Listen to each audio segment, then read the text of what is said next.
RS football ഫാമിന്റെ പുതിയ വീഡിയോയിലേക്ക് എല്ലാ മാന്യപ്രേക്ഷകർക്കും സ്വാഗതം. ഇന്ന് നമ്മൾ സംസാരിക്കാൻ പോകുന്നത് ഇന്നലെ രാത്രി നടന്ന PSG vs Aston villa quarter final രണ്ടാം ലെഗ് മത്സരത്തെ കുറിച്ചാണ്.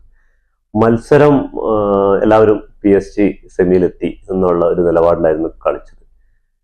അതേ ഒരു ഇതിലായിരുന്നു കളി തുടങ്ങി PSG 2 ഗോൾ ലീഡ് എടുക്കുന്നത്. ഫസ്റ്റ് ഹാഫിൽ 1-2 ചാൻസുകൾ ആസ്റ്റൺ വില്ലയ്ക്ക് കിട്ടിയത് ഒഴിച്ചാൽ പിന്നെ മൊത്തം കളി ഭരിച്ചിരുന്നത് PSG ആയിരുന്നു.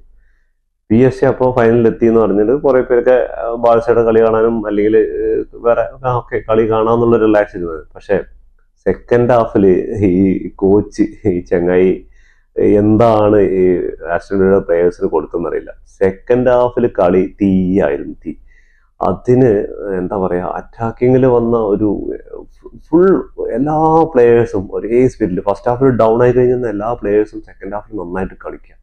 അതും ഓരോ റണ്ണൊക്കെ കാണണം നമ്മൾ. അതത്രയും ഉഷാറായിട്ട് എങ്ങനെ ഓരോ വിങ്ങുകളിലൂടെ ആയിക്കോട്ടെ മിഡിലൂടെ കയറി പോകുന്നതായിക്കോട്ടെ വല്ലാത്തൊരു ഊർജം കിട്ടിയ പോലെയായിരുന്നു കളി. നമ്മൾ കളിയിൽ തിരിച്ച് നമ്മൾ കംബാക്ക് എന്ന് പ്രതീക്ഷിച്ചു. ശരിക്കും അതേപോലെ ഈ ബാഴ്സയും ബറൂസിയും നടന്ന അതേ കളി പോലെയൊന്നും ഇവിടെ വന്നു. ഇവിടെ പക്ഷേ PSG 2 ഗോൾ ഫസ്റ്റിൽ അടിച്ചിട്ടുണ്ട് ആസ്റ്റൺ വില്ലയിൽ പോയിട്ട്. വില്ല പിന്നെ തിരിച്ച് 3 ഗോൾ അടിക്കുകയാണ്. അങ്ങനെ 5-4 അഗ്രിഗേറ്റിൽ. അതിൻ്റെ ഇടയിൽ വില്ലയ്ക്ക് കിട്ടിയ ഒരു 3-4 ചാൻസ് ഉണ്ടല്ലോ.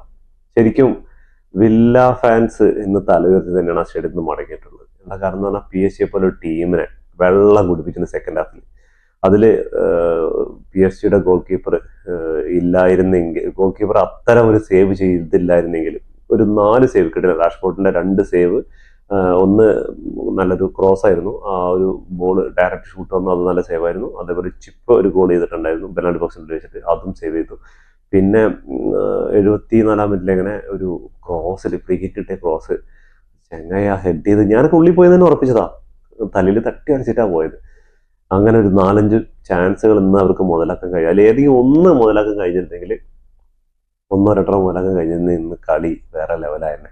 ആസ്റ്റൺ വില്ല പാരീസിൽ നിന്ന് 3 ഗോൾ വാങ്ങിച്ചതിന് അവർ തിരിച്ചിവിടെ കൊടുത്ത് സെമി ഫൈനലിൽ കയറാൻ ഇതേപോലെ ഒരു ചാൻസ് വേറെ കിട്ടില്ലായിരുന്നു. പക്ഷെ ഭാഗ്യം ഇല്ലായ്മ കൊണ്ടായിരിക്കാം അവർക്ക് അത് ചെയ്യാൻ പറ്റിയില്ല. 4-5 അഗ്രിഗേറ്റിന് വില്ല മടങ്ങുകയാണ്. പക്ഷെ തലയൂരിൽ തന്നെയാണ് മടങ്ങിയിരിക്കുന്നത്. സെക്കൻഡ് ഹാഫിൽ ഒരു രക്ഷയില്ലാത്ത കളിയാണ്. PSG second half first half കളിച്ചു. സെക്കൻഡ് ഹാഫിൽ PSG കളി മറന്ന പോലെ ആയിരുന്നു. എന്താ കാരണം എന്ന് പറഞ്ഞാൽ ലീഡ് ഉണ്ടല്ലോ, അപ്പോൾ ഡിഫൻസിലേക്ക് ഇറങ്ങും. ഈ ഡിഫൻസിലേക്ക് ഇറങ്ങി കളിക്കുന്നത് ശരിക്കും നമ്മൾ ആത്മഹത്യപരമാണ്. ഏറ്റവും വലിയ ഡിഫൻസ് പറഞ്ഞാൽ അറ്റാക്ക് തന്നെയാണ്. അറ്റാക്ക് ചെയ്യുക, അതിനനുസരിച്ച് ഡിഫൻസും ചെയ്യണം. പക്ഷേ ഈ ഡിഫൻസ് മാത്രം ഒതുങ്ങി നിൽക്കുമ്പോൾ അത് വാങ്ങി കൂട്ടും. അതിൽ യാതൊരു സംശയമില്ല. ഇന്നിപ്പോൾ മത്സരങ്ങൾ ഇപ്പോൾ എല്ലാവരും കണ്ടിട്ടുണ്ട്. അപ്പോൾ ഈ 2 മത്സരങ്ങളിലും ഇതേപോലെ തന്നെ സംഭവിച്ചിരിക്കുന്നത്. എതിർ ടീം നമ്മൾ ഡിഫൻസിലേക്ക് ഇറങ്ങി കഴിയുമ്പോൾ ഉള്ളൊരു ഇതുണ്ടല്ലോ, ആ പ്രഷർ, അത് എതിർ ടീം മുതലായി കഴിഞ്ഞാൽ കഴിഞ്ഞു. പിന്നെ ഇന്നത്തെ കളിയിൽ ഗോൾ സ്കോർ ചെയ്തിരിക്കുന്നത് ഫസ്റ്റ് ഹാഫിൽ 11-ാം മിനിറ്റിലും 27-ാം മിനിറ്റിലാണ് PSG ഗോൾ നേടിയത്. 34-ാം മിനിറ്റിൽ ആസ്റ്റൺ വില്ല ഗോൾ തിരിച്ചടിച്ചു, ഒരു ഗോൾ. 55-ാം മിനിറ്റിലും 57-ാം മിനിറ്റ് തൊട്ടടുത്തടുത്ത മിനിറ്റുകളിലാണ്. അതിലൊന്നും പാരീസിന്റെ ഗോളിക്ക് ഒന്നും ചെയ്യാൻ പറ്റാത്തൊരവസ്ഥയായിരുന്നു. ആ ഒരു ഗോള് ആ ഒരു പെനാൽറ്റി ബോക്സിന്റെ വെളിയിൽ നിന്ന് അടിച്ചൊരു ഗോളുണ്ട്. അത് ആരും പ്രതീക്ഷയില്ല അവൻ അങ്ങനെ ഒരു ഷോട്ട് എടുക്കുന്നത്. അത് നല്ലൊരു ഗോളായിരുന്നു. അതേപോലെ തന്നെ ഇവരുടെ ഫസ്റ്റ് ഹാഫിൽ ആസ്റ്റൺ വില്ലയുടെ മിഡ്ഫീൽഡിനും കുറേ പിഴവുണ്ടായിരുന്നു. മിഡ്ഫീൽഡിന്റെ ഭാഗത്തുണ്ടായിരുന്ന പിഴവുകളും ഡിഫൻസിന്റെ ഭാഗത്തുണ്ടായിരുന്ന പിഴവുകളിലൂടെയാണ് അവർ 2 ഗോൾ സിമ്പിളായിട്ട്, അതൊന്നും ഗോൾ ഒരിക്കലും കൺസിഡർ ചെയ്യാൻ പറ്റില്ലായിരുന്നു ഫസ്റ്റ് ഹാഫിൽ. എന്താണെന്ന് പറഞ്ഞാൽ അത്രയും സിമ്പിളായിട്ട് ആ 2 ഗോളുകൾ അവരടിച്ചത്. ഒന്ന് ഹക്കീമിക്ക് എമി മാർട്ടിനസിന്റെ കയ്യിൽ പോയ ബോൾ ജസ്റ്റ് ഡിഫൻസും രണ്ടാളും തമ്മിലുള്ള മിസ്അണ്ടർസ്റ്റാൻഡിങ്ങിൽ ഹക്കീമിക്ക് റീബൗണ്ട് കിട്ടി, ഹക്കീമിൽ അടിച്ച് പോസ്റ്റിലേക്ക് കയറ്റി. ഇതേപോലെ അടുത്ത ബോൾ ഇതേപോലെ സിമ്പിളായിട്ട് ഡെമ്പലെ കൊടുത്ത് പാസിലൂടെ നേടിയത്. അപ്പോൾ നന്നായി കളിച്ചു. പക്ഷെ ഭാഗ്യമില്ല, ക്വാർട്ടർ ഫൈനൽ വരെ എത്താൻ കഴിഞ്ഞിട്ടുമില്ല. എന്തായാലും തല ഉയർത്തി തന്നെ അവർ മടങ്ങിയിട്ടുണ്ട്, അതേ പറയാനുള്ളൂ. ശരിക്കും സെക്കൻഡ് ഹാഫിൽ വേർത്തു എന്ന് തന്നെ പറയാം. PSG വെള്ളം കുടിച്ചു എന്ന് തന്നെ പറയാം. പക്ഷെ ഇനി സെമി ഫൈനലിലേക്ക് കടന്നു.